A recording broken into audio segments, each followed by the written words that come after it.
Muy buenas tardes, mi nombre es Andrea Hernández y le voy a hablar un poco sobre las costumbres jurídicas. Inicialmente voy a hacer una pequeña reseña sobre las diferentes épocas. En la época de Roma, la historia dice que en el pueblo de Roma el derecho era exclusivamente no escrito, es decir, consuetudinario.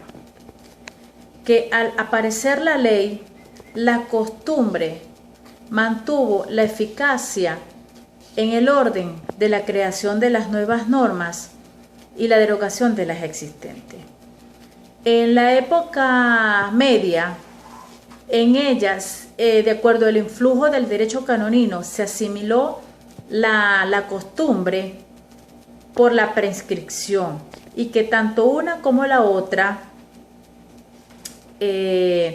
pueden crear, derogar un derecho de acuerdo a la participación, mediante la participación del tiempo.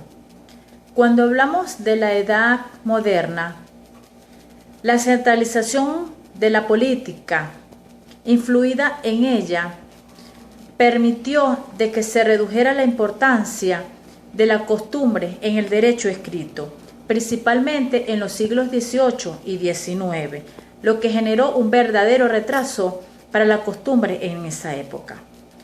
Cuando hablamos de costumbre, ¿a qué nos referimos? Bueno, sencillamente decimos que la costumbre es una fuente del derecho no escrita, es decir, es la repetición constante de una misma manera de obrar. Les voy a hablar sobre unas bases de la costumbre. Tenemos dos tipos, y es la base psicológica y una base racional.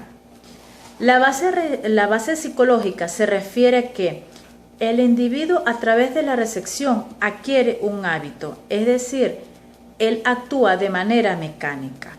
Un segundo elemento de esta psicología es el espíritu de imitación. Cuando hablamos de la base racional, además de tener la importancia psicológica, es importante decir que la reflexión es un elemento que permite al individuo aprender de las experiencias. Entonces, teniendo el hábito, la imitación y la reflexión, podemos decir que estos tres elementos forman parte de la base de una costumbre jurídica del individuo ante una comunidad. Existen tres tipos de costumbre. Tenemos la costumbre interpretativa, la costumbre supletoria y de la derogativa. Cuando hablamos de la costumbre interpretativa, esta tiene por objeto la interpretación y el modo de aplicación de la misma. Y esta costumbre es un complemento de la ley escrita. Cuando hablamos de la costumbre supletoria, se refiere a que tiene por objeto la regulación de aquellas materias que no fueron escritas. Y esta es la costumbre.